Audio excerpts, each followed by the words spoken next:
Lord, count the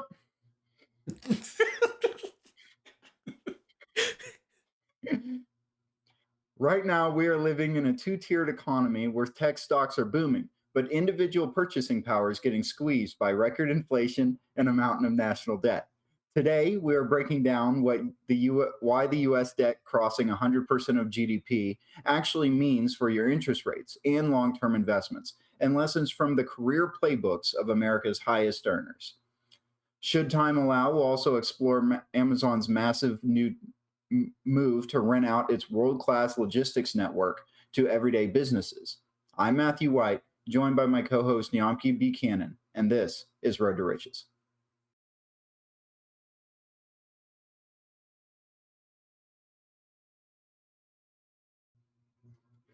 Hello, everyone. Welcome back. Jumping right in, we're talking about the Wall Street Journal article that came out on April 30th, if we'll pull that up. So last week, and from just reading from the article, the US debt now exceeds 100% of gross domestic product. This is obviously a huge, unfortunate milestone. It is a milestone, though. And so, just kind of dissecting what that means. So we're currently living in what some would call a split screen economy, uh, where on the one side we have massive GDP gains. In fact, right now specifically, we're talking about companies involved in AI. We're talking about companies involved in technology, especially the Magnificent Seven have made incredible gains. And then on the other side, we see moderate income households in the United States who are getting squeezed right now by some of the highest inflation numbers that we've seen in some time. And so just breaking down the numbers, in the first quarter, GDP only grew at a 2% annualized pace, which missed 2.2% estimates. And we're also starting to see a slow growth in terms of, we're also starting to see a slow growth in terms of inflation as well, where the core inflation rate hit 3.2% in March, and then headline prices rose 3.5% in some areas. And then moving on, the pain is really coming from energy. In this case, it's the war in Iran has really, really hurt energy prices. The Strait of Hormuz, hopefully that kind of comes to a close here pretty soon, as far as the conflict there is concerned.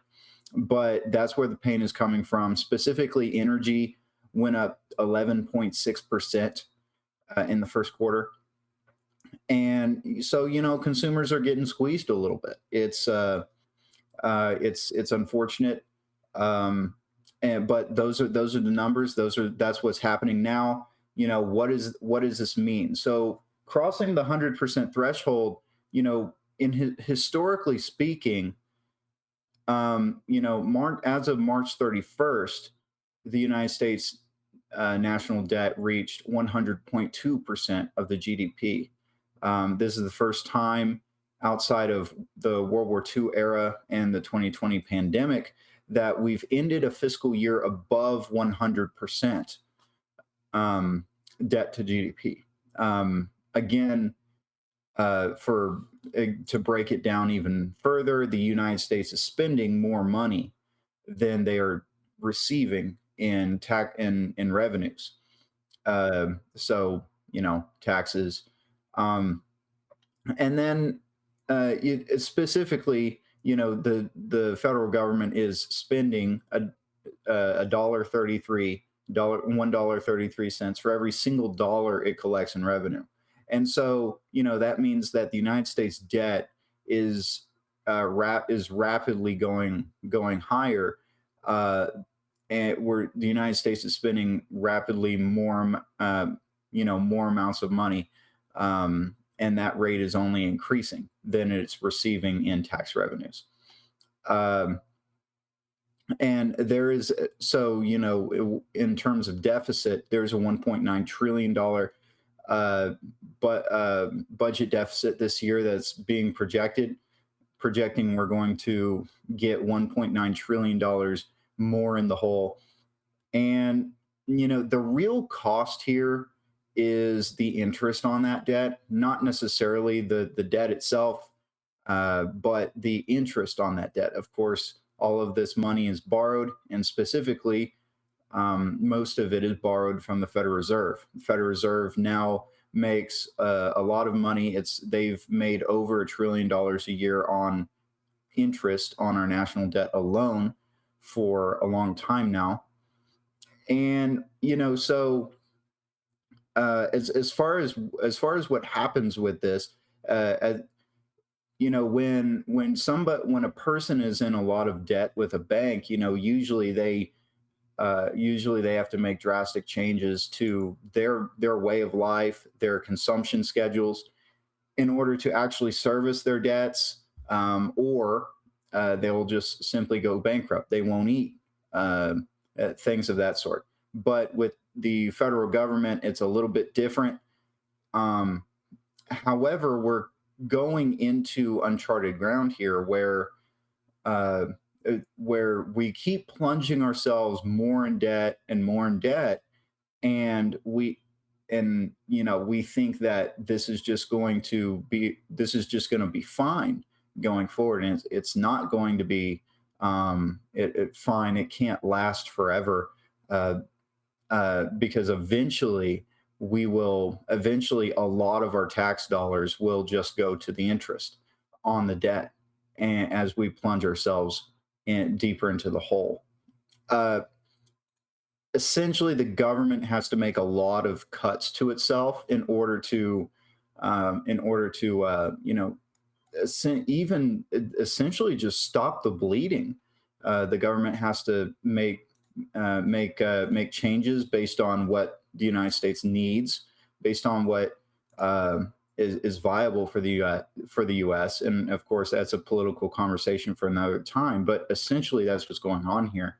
Um, and the federal government, the central bank in the United States, specifically the Federal Reserve, they're somewhat in a they're somewhat in a tough spot also when it comes to lowering interest rates as well, because they can't really lower interest rates to spur growth without making inflation worse.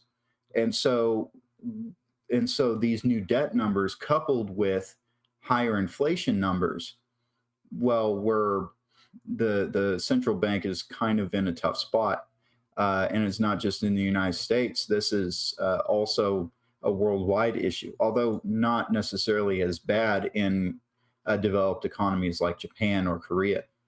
And you know, in terms of personally speaking, there is a situation in which you can hold too much excess cash in low yield checking or savings, um, with inflation at 3.5% right now. You have to be wary that your account is at least earning 3.5%. Otherwise, your money is just losing value while it's sitting there.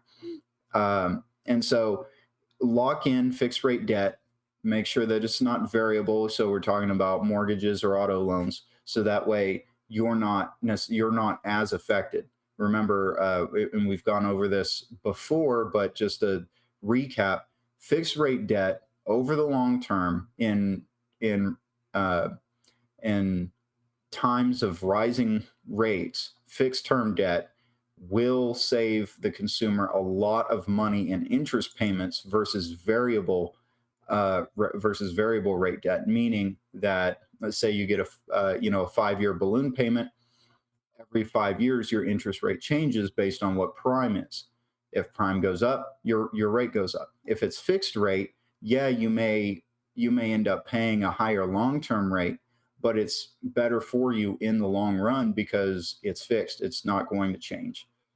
And so, be make sure to look at those things, and match or rather match variable versus fixed, in looking at the market, whether it's rising rates or lowering rates. And again, this is just another lesson of when the national debt exerts force upward and continues to go up, it also puts that same pressure on interest rates. Interest rates will normally follow. And so, uh, you the economy can usually expect a sudden massive drop in borrowing costs. But Nyamki, let's hear your thoughts on this whole thing. Yeah, so I actually think you gave a very good summary of all that information. Um, I do want to dive a little bit deeper into the talk with the Fed that you brought up at the end, Nyamki, I with the don't think interest you're on. rates. Can't hear me? Okay, give me a second.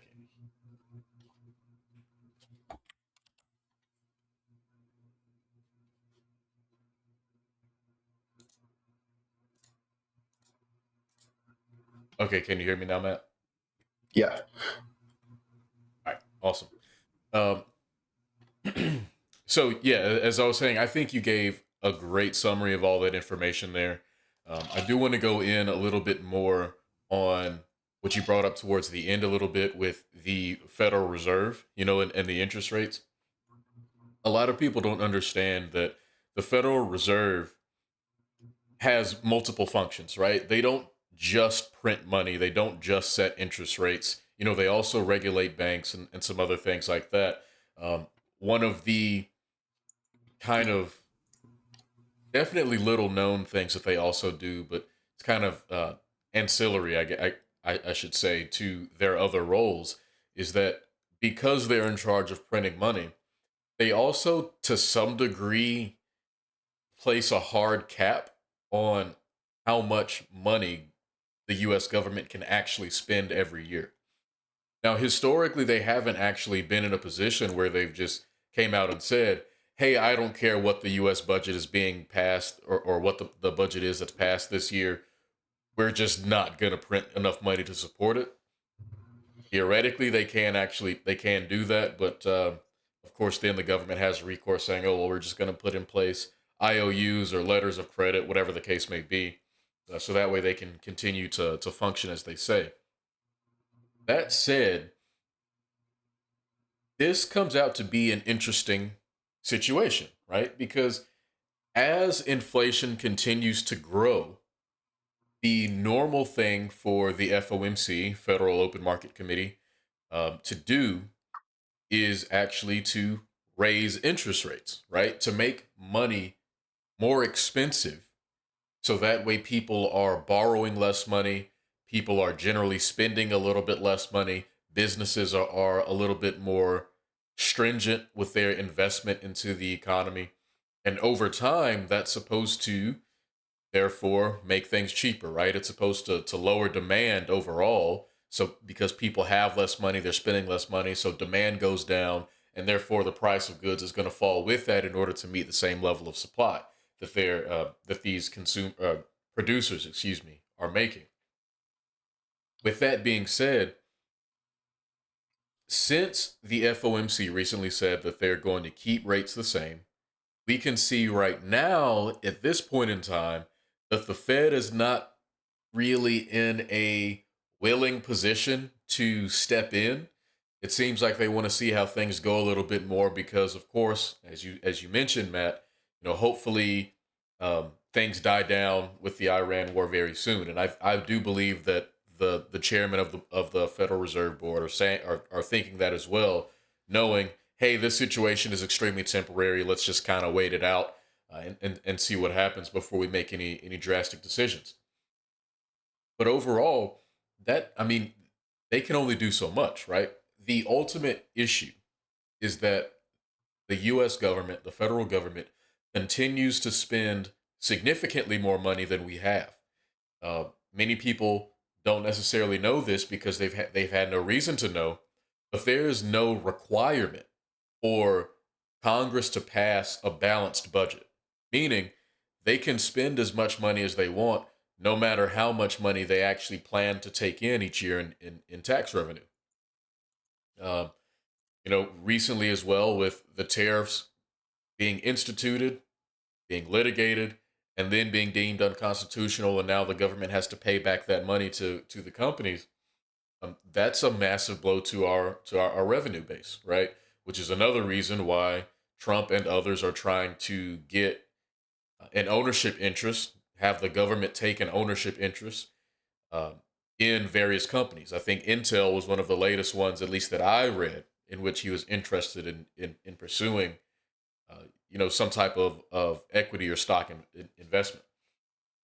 So we need to get to a point now where the government is willing to pull back a little bit and spend less. That's the only way we'll actually be able to take care of this national debt. It's over. We have more debt now than value we produce every year. And as you said, Matt, this has really only happened a couple of times throughout history, in times of massive, massive crisis and economic uncertainty. That's not something that we need to move into a more normal, quote unquote, period of time. This is a major red flag. It should be a massive signal for consumers to demand more accountability of our representatives. It should be a red flag and a signal to the politicians to try and rein in spending a little bit. Or on the other side of things, of course, some of them will just see it as a signal to raise taxes on everyone. There are Right. two ways to fix the situation. One of it is to take in more money.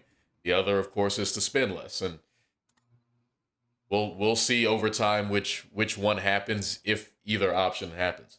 Uh, but that said, though, you also said, of course, some advice. And with that being that we want to try to figure out ways to mitigate our losses in this situation, lock in fixed rate debts that have a low interest rate, um, right? Make sure your savings and investing rates are 3.5% or more. So that way we can beat inflation as it is. These are all great things, great pieces of advice, and we do really need to do them. But for a lot of people, of course, the main issue is that they simply do not make enough money, or maybe their budget is improper, right? They haven't balanced their own checkbook, much less Congress balancing the country's checkbook, right? So, um, with that in mind, our next article is actually about some of the lessons from the nation's top earners. Granted, none of us making or listening to this podcast are in the top 1% of earners. But that doesn't mean that some of the strategies and ideas that they have are not applicable to our daily lives. If we want to one day get to that position, we have to do the things that they did to get to those positions. We have to think the way that they thought to get to that position. We have to develop the behaviors that they have in order to get to that position. So, looking at yet another Wall Street Journal article, they continue to be spot on with a lot of things. Surprising lessons from talking with America's highest earning women. Now, yes, this article is about women specifically, but again, everyone can benefit from this information. Going down through the article, before I actually read it, I do want to go ahead and preface this by saying that just because these lessons are from women, it doesn't necessarily mean that they have to act like men in order to be successful. There's a little blurb in here that says that out of the top 1%, 1 out of 20 of them are women. A lot of people would take that to say, well, if 19 out of the 20 are men, then we have to be hyper masculine in order to be extremely successful. We have to do these types of things. That's not the case at all. Um, there's something in here that I actually want to skip down to first because it talks quite well about this. The section right here on thinner skin, stronger motivation, right? It says notably stick to itiveness isn't the same as thick skin. Nancy Marzuk felt that she didn't get the respect she deserved as a sales executive in previous jobs, and she didn't shrug it off.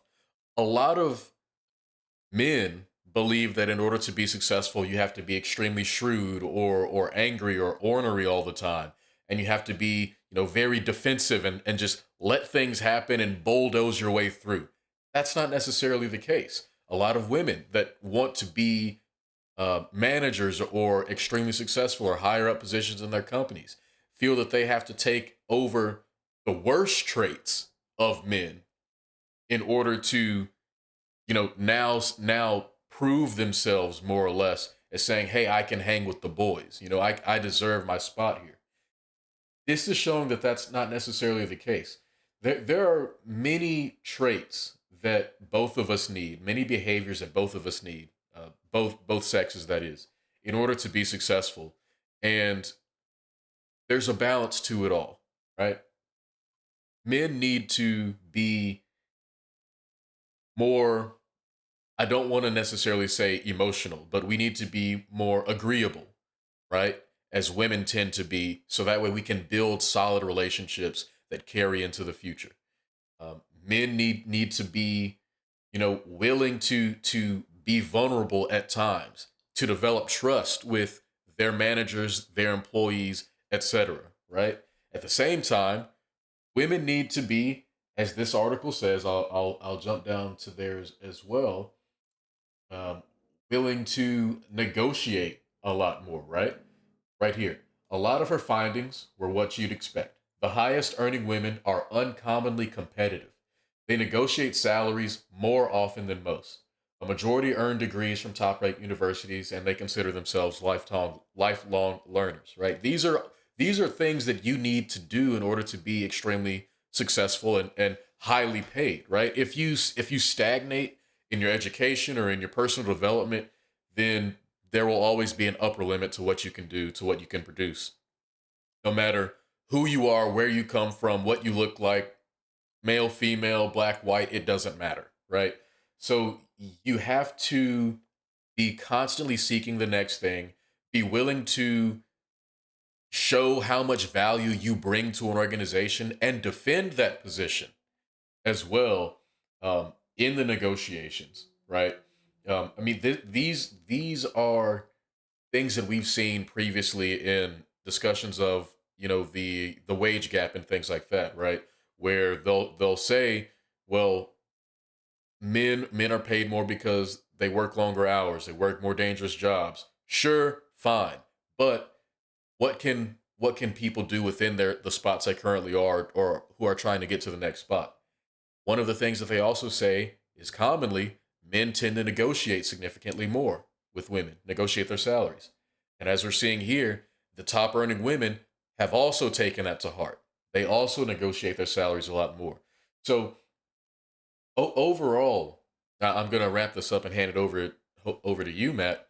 What we're seeing is that in order to be extremely successful, you have to, number one, be competitive, right? You have to have the drive to be the best, not only at your position, but in everything that you do.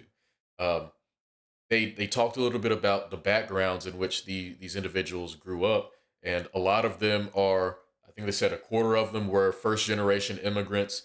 Another large portion of them um, were were at some point in poor as children. So we get to a position where we see, you know, this life that I have is not all that's meant for me, and that creates the mental image of success in someone as long as you try to pursue it. Now, of course, that's not saying that everyone who comes from a bad situation will be successful. Unfortunately, that's not the case. It's also not saying that everyone from a good situation will continue to be successful. There are plenty of people that fail in life and end up destitute, broke, whatever the case may be.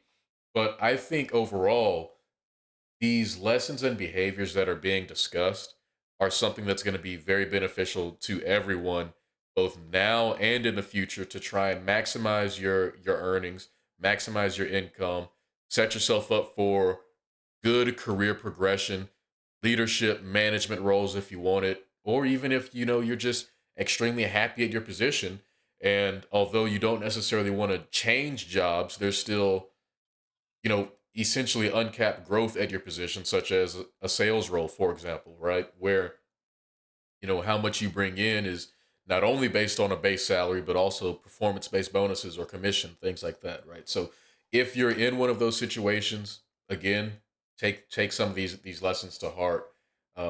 What all did you get from this article that I may have missed, Matt? And I know going through this wasn't typical for how we do it because I really didn't read the article at all. I just kind of went into it, but I think the discussion is still beneficial.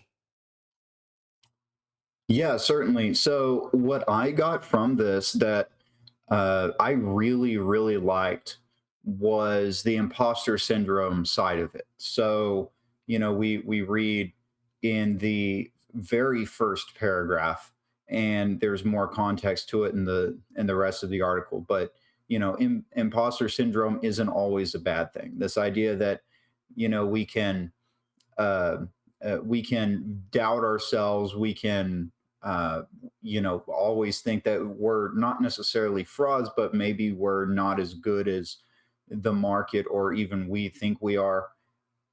And use that feeling to our advantage. I know a lot of people they they really get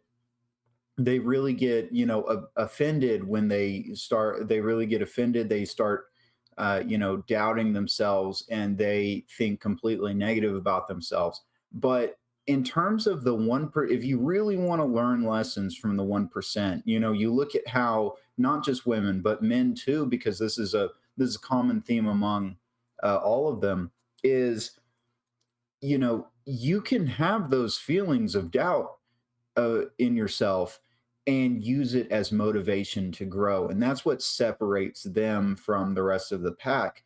And we've seen this in behavioral science. We've seen this in articles like this one. And they use this idea that they're not good enough. Maybe they should get better. Again, imposter syndrome to drive them to constantly get better, to constantly make waves in their specific industries, their and maybe go forward towards where they want to be. Oftentimes, imposter syndrome creates an image of, okay, well, if I was good enough, what would that look like? And a lot of them have these grand images of themselves that they want to be at, and they go after it. They chase that. And if they don't get it, well, then they still somehow find themselves in the 1%.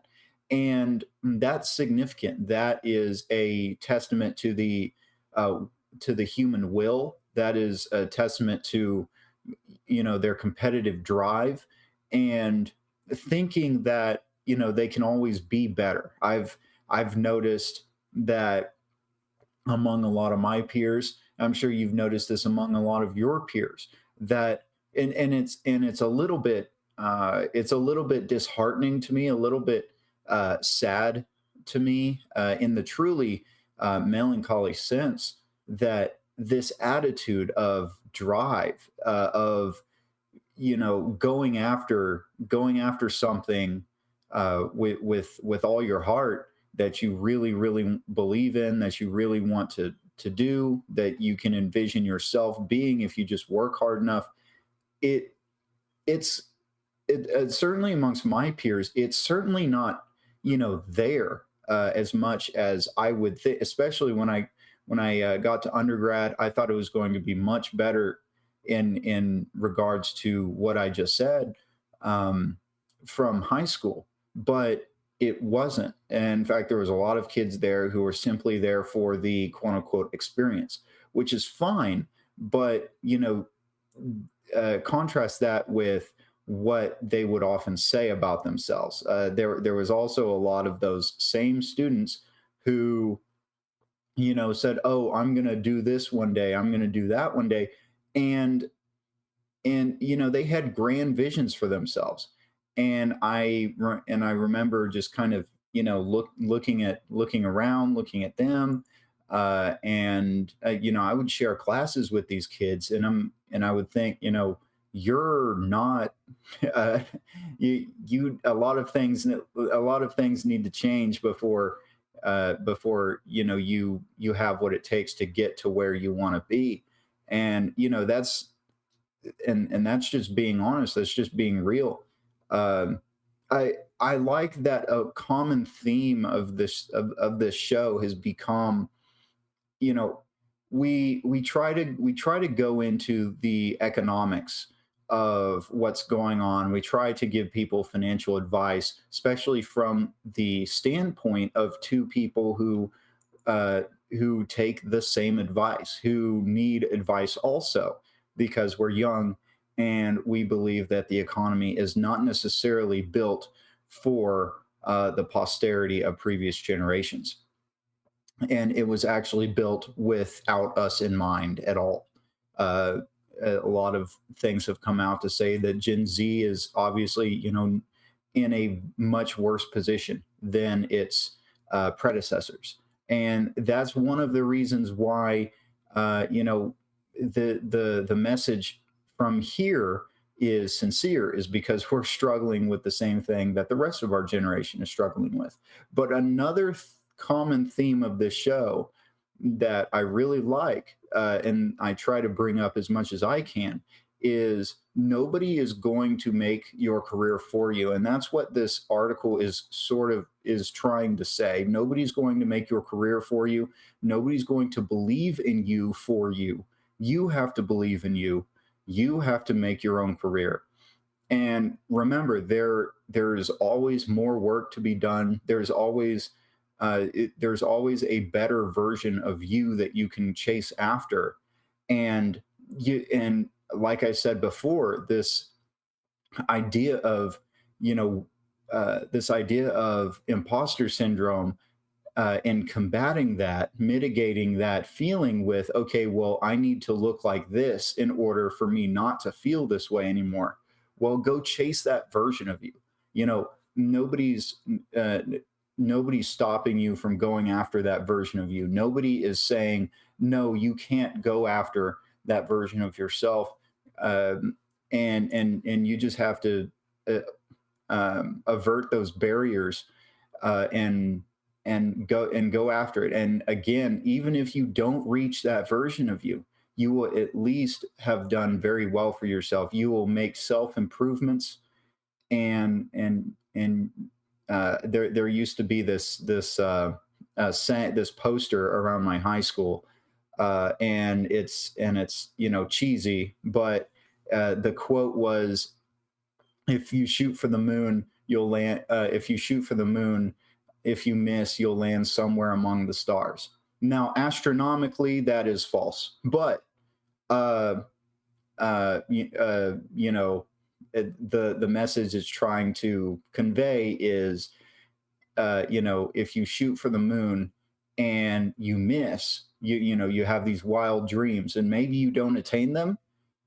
You know, you there's a very high likelihood that you'll look around and you'll have found an even better path for you, for yourself, or or you'll be much better than you were before. In fact, that's a guarantee that you will be much better than you were before if you truly go after what you want.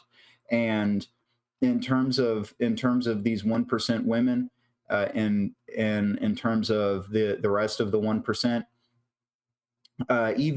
even business owners that Nyamki and I have known, mentors have taught us everything we know about what we do for a living.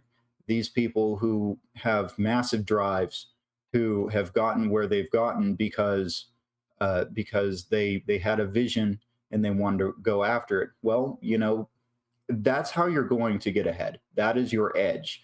Not everybody is wired like that. Not everybody wants it that bad. But if you want it, in in the words of one of my favorite motivational speakers, um, Eric Thomas, if you want it as bad as you want to breathe, then it'll then it'll happen for you.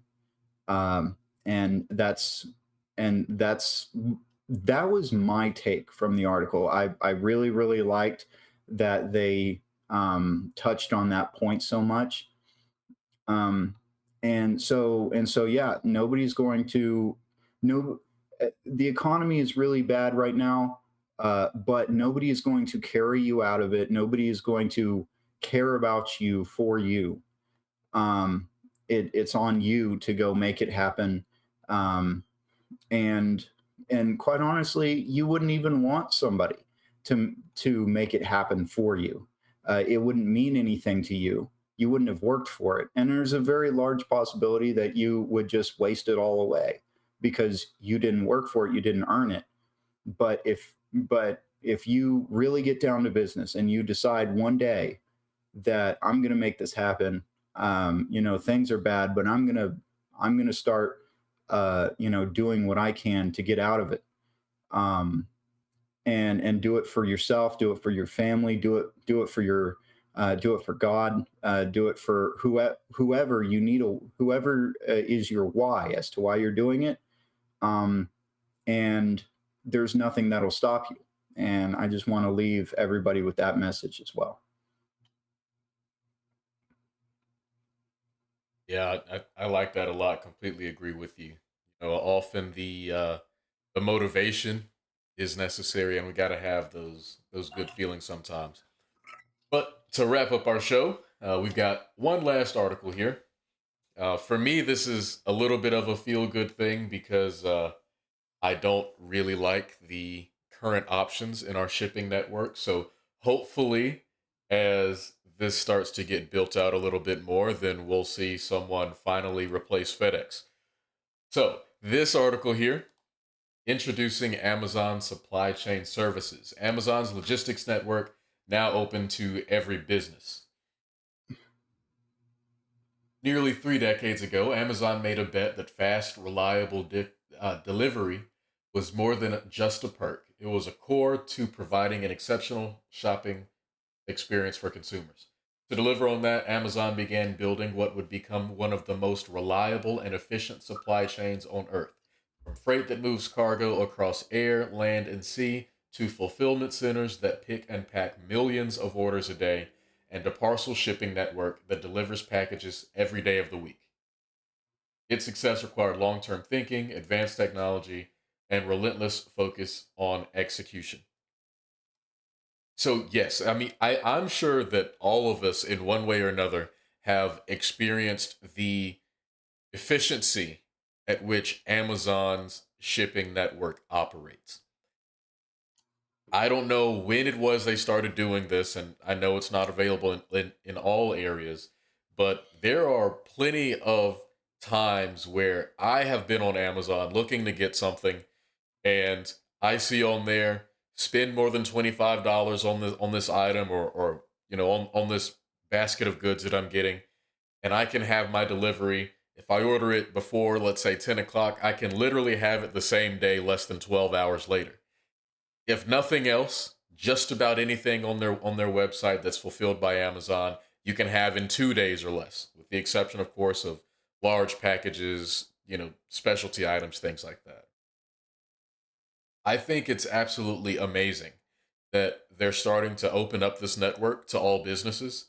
Unfortunately, I wish it was just a true all-around package network for everything, including standard mail. USPS is good sometimes. Overall, not that great. It should be privatized. Get one more thing out of government hands. That said, you know, they're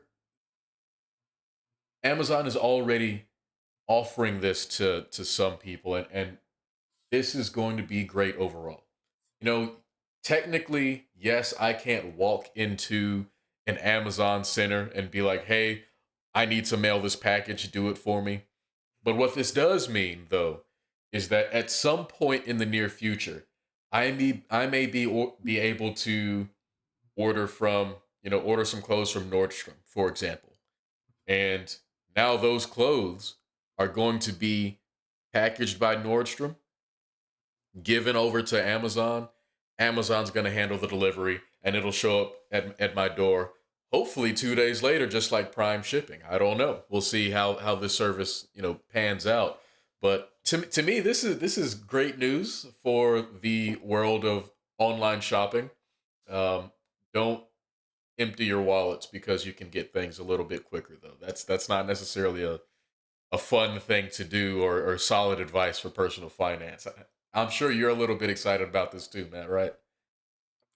I actually am. I think that personally, say what you want about Amazon. Their executives, whoever's making the decisions over there, because I know it can't just be Bezos.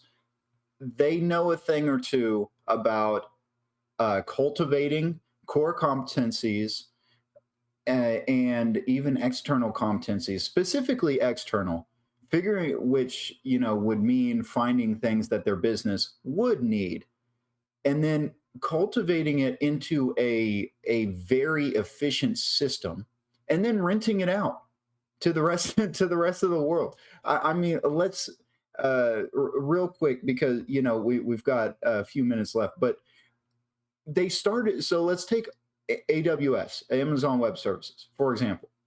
Well, not for example, they did the exact same thing with this service as well. So AWS started out. Um, AWS started out as they needed web services to host to host their website. They're massive retail. They're massive, e-retailer store, and they had to do this across the world for different countries, and so again they cultivated this competency, and then they got really good at website hosting, and they continued to build cloud servers, and they rented it out, and now even Major League Baseball uses Amazon Web Service. uh, uh, all major sports leagues use AWS. um, uh, you know Computer companies use AWS, and for various reasons. Whether it be data storage, whether it be computational power, or what have you. Amazon took this service, they got really good at it, and then they rented it out as a service. It has absolutely nothing to do, for example, with with selling trinkets online, with selling goods online. Um, it, it really doesn't have much to do with Amazon itself, but they made it part of them by getting really good at it, and then renting it out when they realized that they could just start making money off of this. And this is another situation. They look at this, and they look at this and they say, okay, why do people shop with us over eBay? It's not just the goods. eBay offers the exact same goods, or insert another e-retailer here. Well, they shop with Amazon because your logistics network is unrivaled. It's above and beyond what everybody else is. Okay, um, well, let's continue to get better at that, and then now let's roll it out as a service. And like you said, it's another competitive force in the market against FedEx and UPS, and inevitably the federal government in the terms of USPS. But I think it's fantastic. I think that, again, say what you want about Amazon, they are really good at picking something that doesn't necessarily have anything to do with selling goods online, but it does have something to do with helping their business grow, get really good at it, and then sell it as a service. I think that this is fantastic. I think that this is an opportunity for Amazon to really disrupt the shipping game. Um, and ultimately, maybe it will make FedEx drop their rates, because FedEx like you mentioned about FedEx, and some of the reasons why you're saying that about FedEx is expensive, and oftentimes they underdeliver.